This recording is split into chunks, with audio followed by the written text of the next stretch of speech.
All right, everybody. I think we can get started here. There might be a few more people trickling in as we go. So, and if any major technical errors come up, obviously we're all learning like everyone else is here with with our social media and trying to make a lot of connections this way. So, glad everyone is here. Going to try to make this, like Christina mentioned, try to keep your microphones muted. The platform using here allows for a lot of interaction, but if one person's talking and we hear your dogs and babies and lawnmowers in the background, everyone can hear really well. So, and speaking to me, I have a dog barking in the background. So what I wanted to talk about today is low back pain, and kind of in two different scenarios, both acute low back pain, so sudden back pain that you had kind of came out of nowhere, versus sort of chronic back pain that you're maintaining and that you're working on managing, and you just want general core strengthening. So we'll continue on here. So again, so what can you do when you're stuck at home and you don't really want to leave? So this obviously is fairly specific to the issues we're going through now with COVID and then social distancing and not being able to get out. You throw your back out, and you usually go to your chiropractor or your therapist or your family doctor, acupuncture. But these days you say, well, risk benefit, maybe I'll just kind of tough it out. Can I stay at home and what can I do at home? Or, it's not just when COVID fades away, it doesn't mean we're not going to want to do things at home too. There are co-pays with physical therapy, there's travel, there's costs, there's everything. So maybe we can learn a little bit about just how to take care of our back at home, just in general, for not only now, but next year and the next year and going forward. So like we talked about, we'll talk a little bit about acute pain and then chronic pain and maintenance, and you'll see they carry over a whole lot. So it's a lot of the same exercise, the same strengthening, the same sort of general advice. It's just sort of different ratios of one versus the other with acute low back pain versus the chronic back pain and health maintenance. So let's just jump into it here. First off, and just as a main first caveat here, just because COVID's around and we're social distancing and you don't want to travel when you don't need to, doesn't mean you can just ignore significant health problems. So, the analogy I give is if somebody breaks into your house, it doesn't mean you can't still call the police. Just because your roof is leaking doesn't mean you don't still call the plumber. If you have a major problem, you still got to let somebody know. In the spine world, the four biggest things we worry about, or the red flags we talk about, are signs of cancer, signs of nerve damage, or something we call cauda equina syndrome, fractures from a trauma, or infection. So cancer, if you're developing this back pain, and especially if you didn't have any known reason for having back pain, you didn't fall or twist or turn, and you have a cancer history and you're developing worsening back pain, the doctor needs to check that out. If you ever have sudden pain in the back associated with numbness and weakness and tingling down into the legs, and particularly if you start to lose bowel or bladder control, that can be a surgical emergency. You need to tell us about that. If you have a significant trauma, you fall downstairs, anything where a lot of force is involved, and you have severe pain after that, someone needs to take an x-ray to make sure there's no fractures.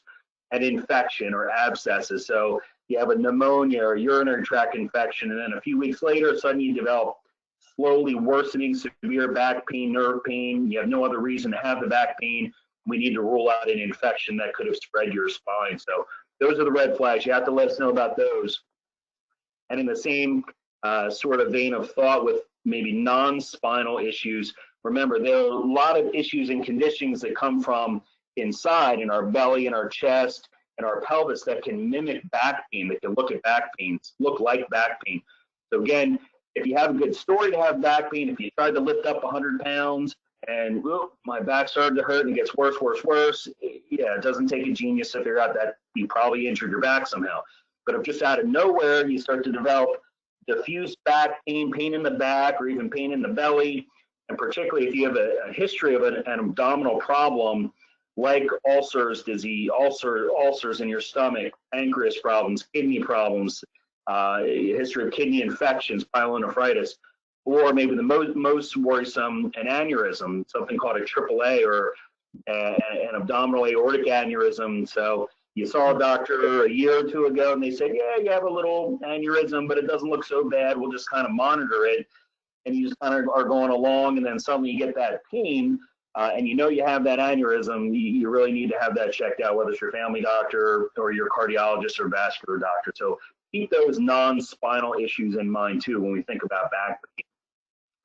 So jumping into, first we'll do acute low back pain. So this is, you're going along, you're fine, you're not having issues, and bam, the back pain really hits you, and it can really floor you. I mean, people come in all the time saying, my back pain was stranger than other people. I couldn't even get off the ground for a couple hours. It's a pretty common story. And when we get these back injuries and these severe spasms, they can be paralyzing. I mean, people go to the emergency room, morphine, hospitalizations for even the most benign causes of back pain. So it can be really, really severe. So you'll see there in the middle of my slide there's three phrases: the core strengthening, aerobic exercise, and stretching and flexibility. Those are the three kind of groups, the mainstays of our low back maintenance. And you see they're really pretty common for any type of exercise routine, right? So if you say, okay, it's January 1st, I'm going to go to the gym, I'm going to get a trainer, and I'm going to get strong legs so I can walk farther and just feel better. They're going to really hit three things, right? They're going to talk about strengthening, and that's using dumbbells and barbells and just getting stronger, lifting weights, probably doing a limited number of reps, like 8 or 10 of the heaviest weight you can do. So that's strengthening. And that's the same here as core strengthening. Core strengthening is just a little bit different because there's not really dumbbells or barbells we use to really target the core. It's more of our own body weight. There's aerobic exercise, number 2, and pretty similar for all body parts. And then there's the stretching and flexibility. So you're going to see the core and working on our low back pain is really the same as targeting any other muscle group except for some of those core, the strengthening exercises. So let's jump in here. So first off, and get this asked, so many times, 20 times a day, 100 times a week, I hurt my back, it feels terrible. I'm like, what did I hurt? What did I hurt? Did I rupture a disc again? Did I blow out this or that? Because people have a story. Usually if you throw your back out and you hurt your back, it's not the first time it happened. It happened a couple times last year, a couple times the year before that. And someone probably gave you a diagnosis at some point, and they probably sounded really confident about it too. That's what I tell patients all the time as well. I'm like, if you go in and somebody says this is the absolute cause of your low back pain, you shouldn't believe them, because there's so many different reasons to have low back pain, 101 different structures and things that can be injured. And the truth is, I would say 9 times out of 10, we really don't know what is injured and what actually causes the low back pain. The good news is, vast majority of the time, it's a very benign reason, and it's really the same treatment for all the types of back pain. We have to rule out those red flags that I told you about a couple minutes ago, but otherwise it's usually a very benign cause. Most common cause is typically a muscle or a ligament strain or tear. So I put this picture up here. I think you can see my cursor moving around here, just to give you an idea, and I didn't want to point out any specific structures, but just look at all these muscles and ligaments and tendons that travel around here. It's such a big complex of tissues, and it's no wonder with all those hundreds and thousands of little muscle tendons and ligament fibers that it's very common to get those injured. This white tissue here is called a fascia, and you might have been told you have myofascial injury. Myo means muscle, and fascia is basically the envelope that surrounds the muscle. So very, very easy to stretch these. Just think about your hamstring or your quad muscle or calf muscle. If you move it too quickly and too far, it can injure those tissues. Same thing with the back. If you call for sneeze or move one way too much, it can suddenly catch one of those muscles or ligaments that wasn't ready for it and cause an injury to one of those. This picture here sort of depicts that. You see down here, there's the muscle and tendon that it attaches to the bone with, and you can see that little type of injury right through there. So that'll cause pain, it'll cause spasms. The muscle basically tries to protect itself by tightening up and closing in, and that spasm in and of itself can cause a lot of back pain as well. So that's the most common source of injuries here. The other number 2 I have right there is something involving the disc, a disc tear or herniation. So you see this picture over here, a good illustration, a top-down view of the disc. So we often think of these discs as like a jelly donut, right? That's the analogy we always use. Oh, it's always a food analogy. So this is the jelly donut. That's the jelly there on the inside. And then this is the dough on the outside that's holding the jelly in, right? So you can see what happened here. It's like somebody took a bite out of the jelly donut, and anything you do that puts some more forcing or squeezing on that jelly donut can cause it to push out through here if there's a hole or an injury in the disc. And you see these disc fibers, they're kind of like the rings of a tree that wrap around. If you get a tear or stretch or weakening here, it's self-propagating. It keeps getting a little worse, a little worse, a little worse. Now, it's a curse of nature here, our discs. Our discs here, they have a very, very poor blood supply. So when your disc is injured, your body can't bring in more oxygen and nutrients to help heal everything up. Once it gets injured, it's kind of stuck and it can't get much better. It can just kind of patch up with some scar tissue. Conversely, these discs have a lot of nerve endings in them. So we see this picture here, this is a nerve coming out. What we don't see are little microscopic nerve fibers that branch back both into the disc, back into here, as well as out into the muscles back here in the back of your spine. Sorry about that. So the muscles are back here. So when you have an injury to this disc, it's like an explosion goes off here. It flares up and fires up all those nerve endings. The body sends inflammation there, and it refers pain back to these muscles here, and you get these terrible back spasms and pain. And if it really irritates the nerve here, it's going to cause that sciatica that shoots down the leg. This is the nerve that shoots down the leg. But these are the two most common muscle or ligament injuries, and then an injury to a disc here. The facet joints and the joint capsules, the spine is made up at each level of two joints on each side. Those can get stretched or injured. And then another cause, less common, are compression fractures. I only mention this because we see them very commonly in our older population that has osteoporosis. Little bends, twists, coughs, sneeze. If you have a history of osteoporosis and you do some type of activity and suddenly really severe pain, then we should probably check for a compression fracture. Fortunately, most compression fractures still heal on their own. They get better on their own. We treat them conservatively without surgery. But still, if you have a back injury, you know you have osteoporosis, if it doesn't get better within a day or two, you should probably be checked out with an x-ray to rule out a fracture. So let's jump into it here. Here are some of the most common back and hip stretching exercises that we suggest. Now, this screen here certainly isn't the end-all be-all of back and hip stretching. If you go online and you Google in there, core stretching, back stretching exercises, you're going to find 10 million different good resources on stretching exercises.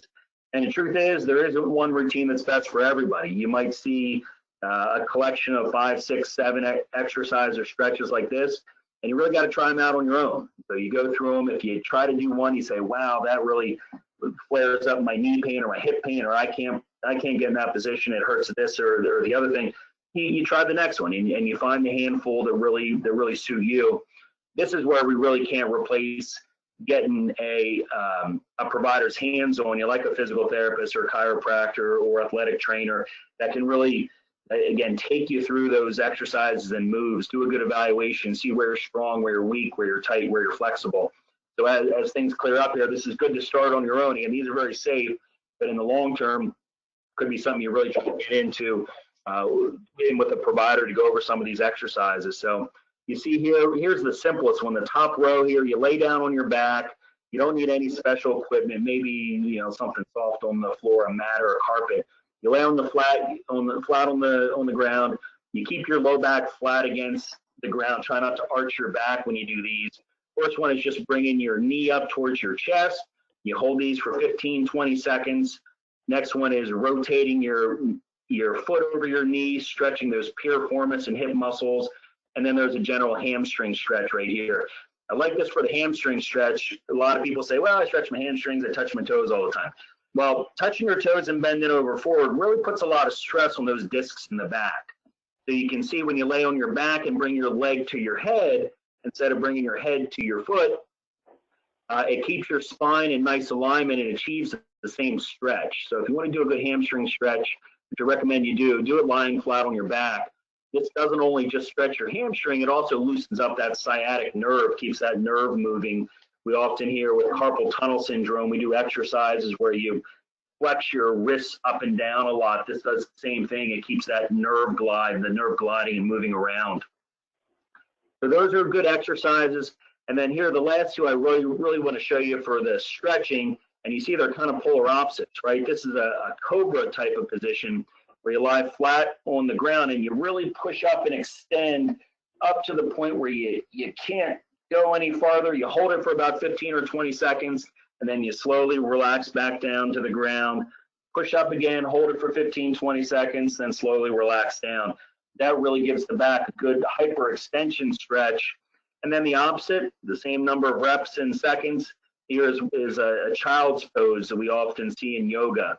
So we see here we're really flexing, extreme flexion of the spine, and here is extreme extension. So that gets the full range of motion of all the moving parts of your spine. So between those 5 stretches, those are my favorite ones. Second group, we get into exercise. So kind of the most common we always talk about swimming, walking or jogging, and biking. So really pick your poison. They're all very good. And then over here on the right, we get into the fitness classes, the exercise classes, yoga, Pilates, these types of things are great cardiac exercises. As far as low back pain goes, patients often ask, well, I'd like to jog, I like to run. Is that bad for my back? You know, the truth is there's no right or wrong answer for that. What we like to tell people is if you haven't had issues running before because of low back pain, you're probably not going to develop them from running. So if your back's okay, you want to start a running routine, go ahead and run. There are ultra marathoners that run hundreds and hundreds of miles a week and never have a bit of back pain. The next person might have a normal back, but they run for 50 feet and their back starts to hurt. That person shouldn't run anymore. The person that doesn't have pain can go ahead and run. So there's no direct correlation with running and creating arthritis and damage into the back. You're not going to hurt anything by running. If you do have pain when you run, again, biking, swimming, ellipticals, those take the stress and that pounding off your spine. And again, yoga, Pilates, great aerobic exercises. So we need to mix these in as well. And then last one is the core strengthening exercises. Here's the meat and potatoes of it. This picture up here on the top left, I wanted to sort of diagram the core muscles. It's too often we think about, well, strengthen my core. I do sit-ups and I do crunches. And I go to the gym and I get a dumbbell, one of those seats, and I do these heavy crunches. That's core strengthening, right? Well, it really isn't. Those exercises, the sit-ups and the crunches, they're good for strengthening these superficial muscles on the front of your belly to try to give you a six-pack so you look good at the beach. But they really don't do much for the overall core muscles. The core, as the name implies, are the muscles both in the front of your belly, and as they wrap around to the back, the little muscles, we call them the multifidi, back within our spine that controls each level. And then these muscles wrap around our pelvis, kind of form a sling of muscle that connect the front and the back, and then even down into our hips. These muscles come down to our quad muscles in the front and down to our butt muscles and our hamstring muscles. So they're all connected and form this core inside, and they really stabilize the spine. These are the best exercises for the core strengthening. And again, just like the stretching exercise, if you go online and you say, give me the 5 best core strengthening exercises, you're going to see a whole lot. But these ones here, you're going to see pretty much every site. This is called a bird dog. You start down on the ground, all fours, hands and knees, and then you elevate, say, the left arm and the right leg. So the opposite leg and arm, you form a straight line, and you hold that 15, 20 seconds, slowly relax, and then do it again. And then these are all variations of the plank. We've all seen a plank or done a plank, whether it's on your hands, your elbows.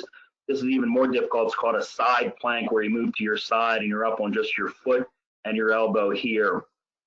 Again, lots of variations of this. You may want to start just with a soft mat, and even just on your hands and your knees, just like in this top picture here, and slowly advance up to the point where you can hold more weight up. All right, Rome wasn't built in a day, so start easy and slowly graduate up. Nobody trained for a marathon was able to do 26 miles in the first day. It's quarter mile, half a mile, mile, 2 miles. So you have to build up slowly. And then all the other, I'd say, intangibles or modalities with this acute back pain. You know, what can you do? So here's a list, kind of a busy slide here. And a lot of this is common sense. You know, first off, relative rest. And the key is that word relative.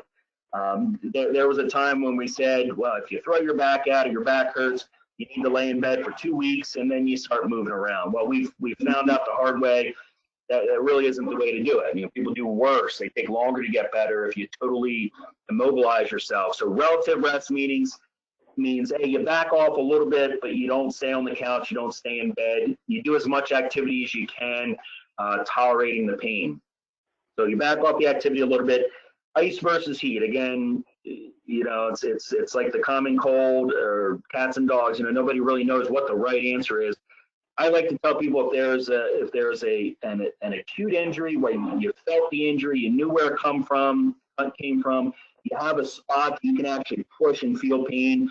There you're really able to localize an injured spot. I like ice in that situation, but no longer than 48 hours. So a day, 2 days at the most, you can ice it, 20 minutes on, a couple hours off, 20 minutes on.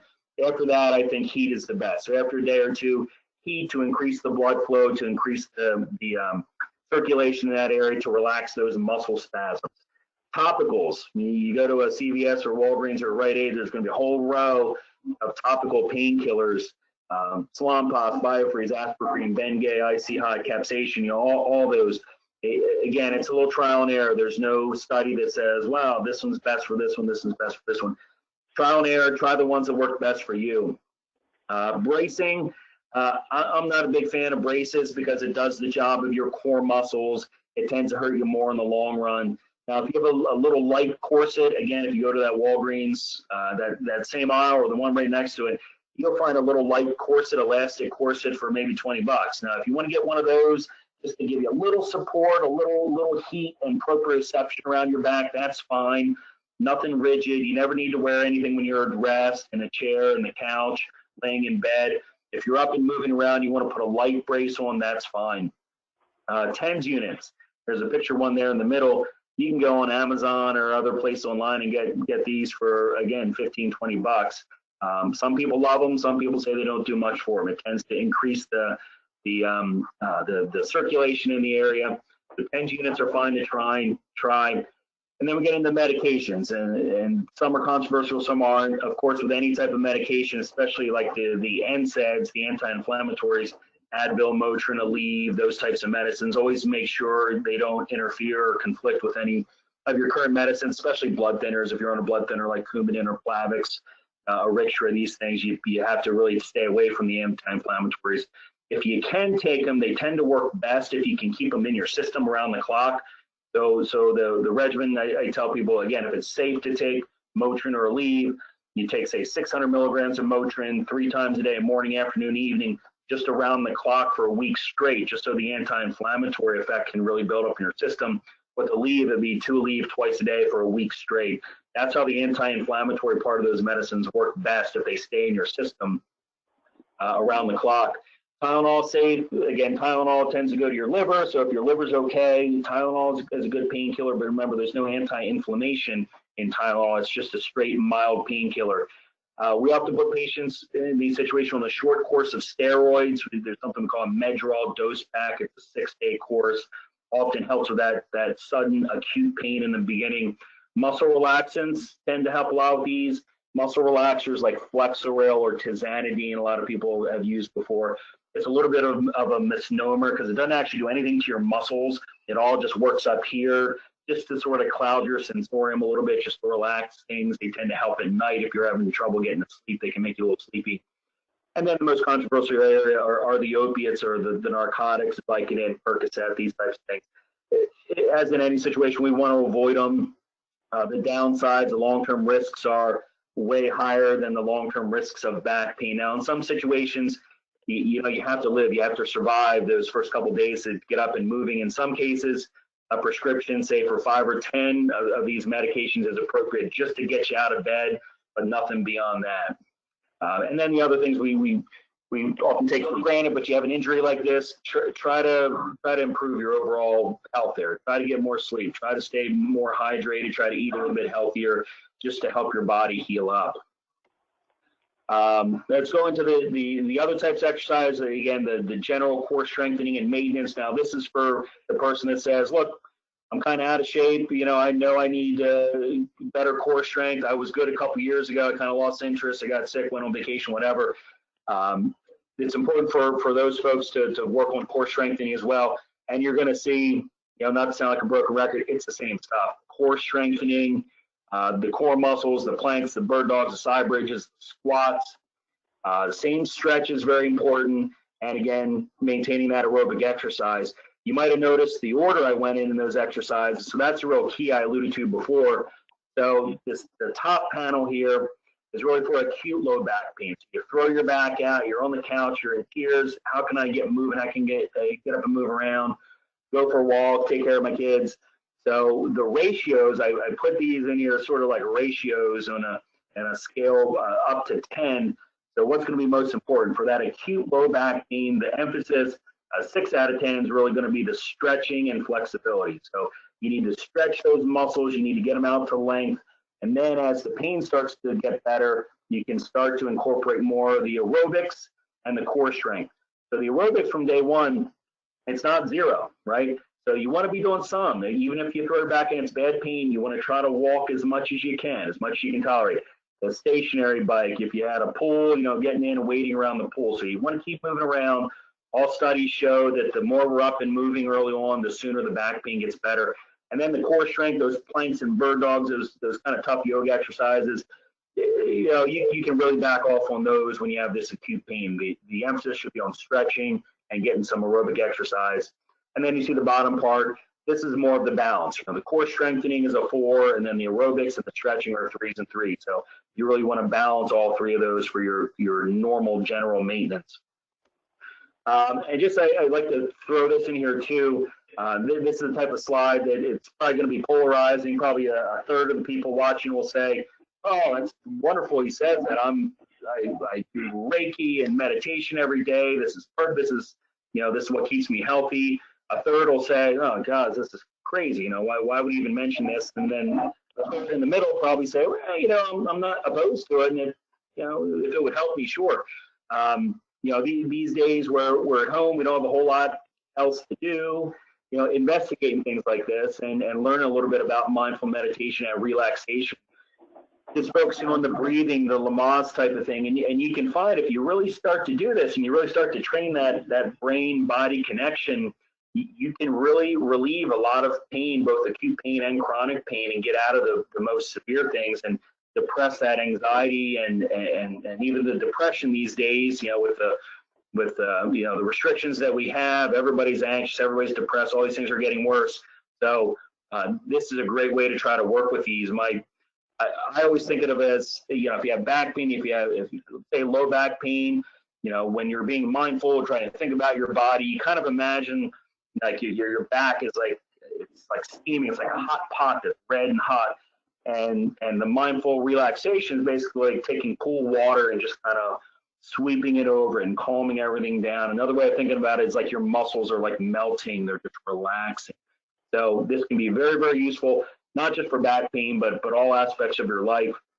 I alluded there to the mind-body connection. These are two, if you wanted to take a snapshot of these 2 books, two great books that I've read before by medical doctors, back specialists. One's a busy spine surgeon, just really emphasizing that again, brain, spine, brain body connection and how powerful that is and how we have such little knowledge on that. I mean, just think of things like the placebo effect, and we always say, the placebo effect, it is what it is, whatever. But hey, placebo effect actually works. So just the fact that we think something is working, it helps a lot. So we should really try to harness that, those powers a lot more. So a couple good books there. Again, you're home looking for things to do. These are real interesting reads. They're not scientific medical jargon books. They're real easy to understand. So that's kind of my spiel on the low back pain and for both acute and chronic low back pain. I didn't want to talk too long or make it too heavy. I'd be anxious to see if anybody had any specific questions, or maybe some of the things I did, kind of inspired you to do something you wouldn't have expected to do already on your own. So if you want, we'll take some questions. I don't know, Christine, if you're out there, if you've harvested any questions, or if I need to do it. Nope, I have not seen any questions come across. If it's easier, if you want to tell me you have a question, then I can unmute you so you can ask your question. We can do that too.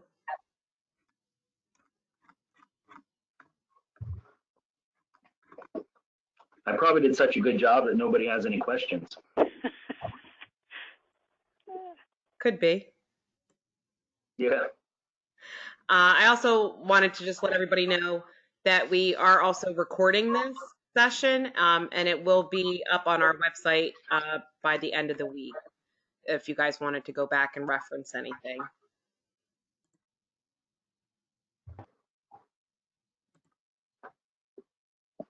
Anybody with Hang out for a minute or two. If you're like me, you're probably clicking on buttons trying to figure out what does what, and you're screaming at the screen. And or you can just unmute yourself. We just don't want too many questions at one time.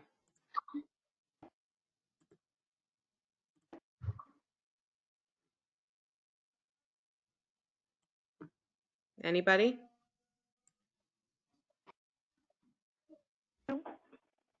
Hello. Can I just say, yeah, can I just say that really there's probably no questions, because I know you were kidding, but you really did do an excellent job and explained everything very well. And I was taking notes, and I think great and very helpful. Thank you. Sure. Yeah. Thanks for the feedback. Thanks for coming out. Yeah, I agree.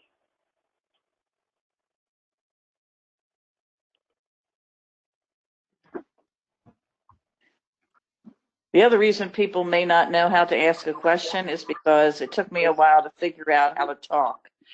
So there's a microphone at the top, and if you hit it, it'll turn green and you can speak. Yep. Yeah, it's our learning curve figuring these things out. It's obviously pretty steep, but we're all getting better at it for sure.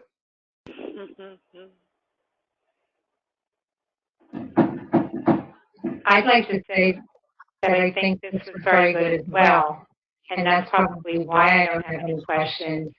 And I look forward to additional sessions that you're going to be doing. Great, we'll do. I'll be here. I do have a question. Can we get copies of the slides that you have? I don't see why not. Maybe I'll defer to Christina. Do we have any type of library with PowerPoints? Or maybe we can email them. If you're okay with emailing them, if you want to, I will put my email address in the chat box. I'm going to type that right now. If anybody's interested in a copy of this presentation, just the slides, send me an email and I can get that over to you. But as I mentioned, go ahead. It's even though it's only like 15 or 16 slides, there's lots of pictures. That's probably a pretty big file, so you might run into the whole transmission headaches. But the other thing I was going to say was that I am recording this session, so we will have the uploaded. So the recording won't have Dr. Greenleaf's face. You'll just have all of the audio and actual presentation that we went through.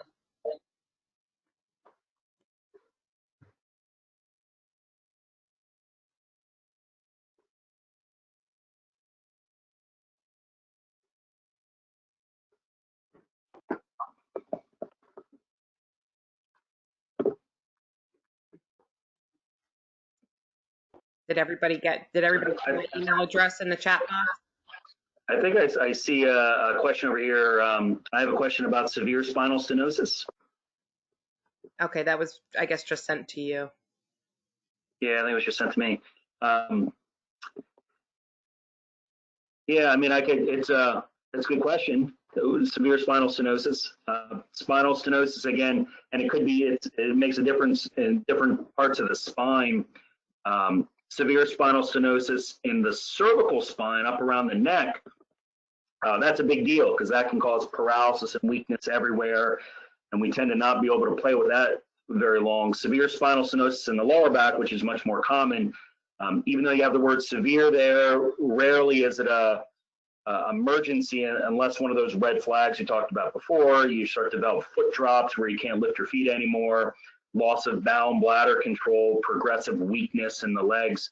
But severe spinal stenosis tends to start with pain in the lower back, and over time the pain will start to drift down kind of into the butt and the hips.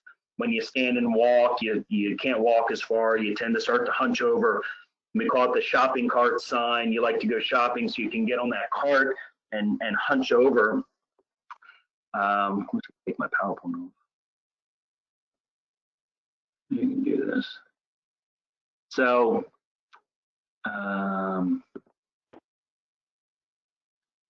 yeah, so with severe spinal stenosis, particularly in lumbar spine, we can still do all the conservative treatment options are still there. We tend to start with physical therapy and chiropractor, relative rest, anti-inflammatories.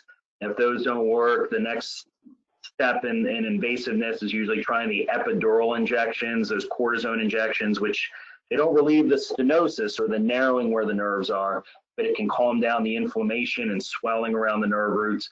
It's a whole spectrum of how well it works. Some people get lucky and they get years or more of relief out of one shot, and then we see them every 3 or 4 years and they get an injection and they're off and you feel good. The next person might get improvement for 2 months, and then they get another injection, it's for 2 weeks, and then a third injection, you kind of get nothing out of it. Then it becomes, hey, do I just live with it, or even chronic pain management, medical marijuana, other types of medications versus surgery. Surgery for severe spinal stenosis is always going to involve a decompression where you have to take the pressure off of the nerve roots. In some cases, that's enough. In a lot of cases, we can do these little minimally invasive decompressions where we just take the pressure off the nerves and that's it.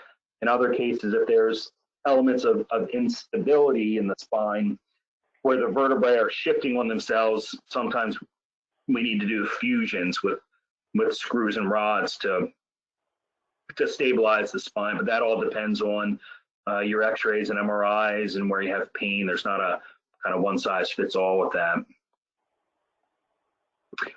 I hope that helped with the spinal stenosis question.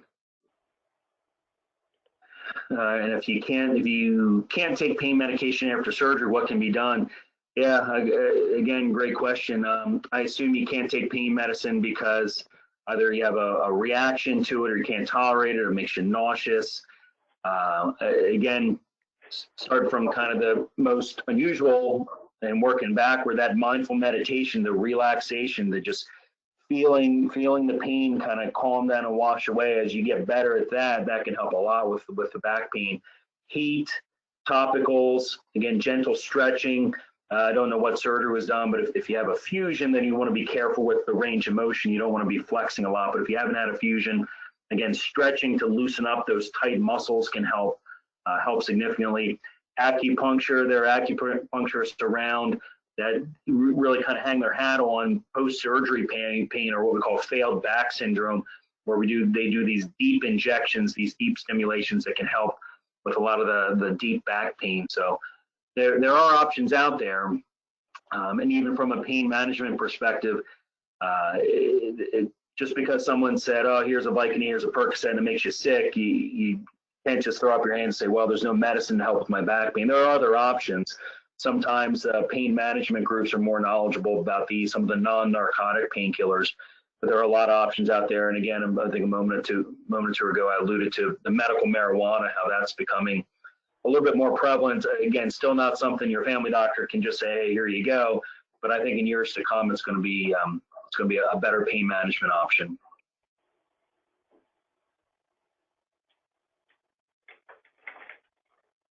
That's all anyone ever wanted to know about spinal stenosis.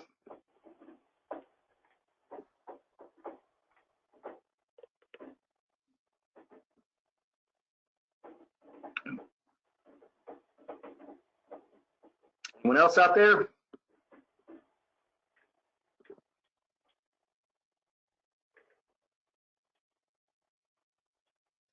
Well, if there's no other questions, I'm thinking, I guess we can, all say thank you for joining us today. I think one popped up. Oh, okay. Okay. All right. Let's say someone just asked, you see patients other than just for surgery? Certainly. We see, I see any type of patient. I mean, my specialty obviously is in surgery. So if it becomes a pain management type of thing, we have partners and colleagues that do interventional pain management or chronic pain management or physical therapy, chiropractor. But I see everybody to kind of triage people where they need to go. It's nice to see people early on and say, hey, usually talk people out of surgery, say, look, you don't need surgery. You're not going to become paralyzed. You're not going to lose bowel and bladder control. You should try X, Y, and Z and 1, 2, and 3 for years before even thinking about surgery. So we do see all types of patients. And again, if it's not something that my toolbox can really help you too much with, I can usually get you in the right place.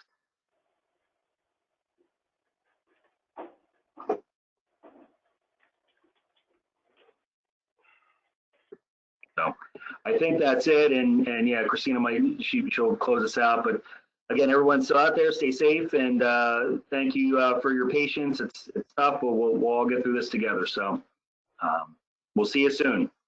Thank you, everybody. Thank you, Dr. Greenleaf. Thank you.